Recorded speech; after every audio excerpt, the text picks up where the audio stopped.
I'm going to talk to you about the biggest surah of the Quran. That's what I'm going to talk to you about first. The biggest surah of the Quran. Now what is it, folks? Yeah, this is surah number 2. Surah number 2. This surah, this biggest surah, number 2, is made up of how many ayahs? 286. 286 ayahs. Somewhere in this surah, the ayah occurs, I'll recite the Arabic first and roughly translate after. وَكَذَلِكَ جَعَلْنَاكُمْ أُمَّةً وَسَطًا. Thus we made you a middle nation. One of the utterances in this surah that's found in here is, thus we made you a middle nation. Now what's the Arabic word for middle? Wasat. The Arabic word is wasat. You don't have to know that. But know that this statement, this declaration occurs in this surah. This surah, was it written or was it delivered in the form of speech?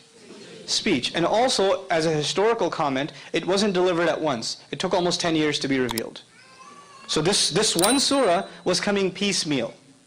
And while it was coming down, pieces of other surahs were also being revealed. And the messenger would instruct his companions, these ayahs belong to this surah and those ayahs belong to that surah. But when the whole thing is said and done, Baqarah, the second surah, is made up of 286.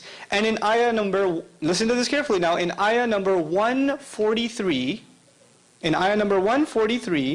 the Lord says, we made you a middle nation. How many ayahs in this surah again? 286. And where does He call us a middle nation? In the middle. In the middle. Now how do you, I understand if you're going to do this in writing. I understand if you're going to do this in writing. How do you do this in speech? And by the way, at the time, there was no concept of ayah number. Like I told you, ayahs, there are 286 ayahs, and there's 143 ayahs. At the time, they never said, haven't you read ayah 12 of chapter 35? They didn't talk like that. They just recited the ayah. They didn't have this number scheme. When did this number scheme become part of the Quran? When the Quran was finally put into book form. But the generation we're talking about doesn't have a book before them. They don't have that before them. They're memorizing this, and it's completely and entirely an oral tradition. So that's one small example.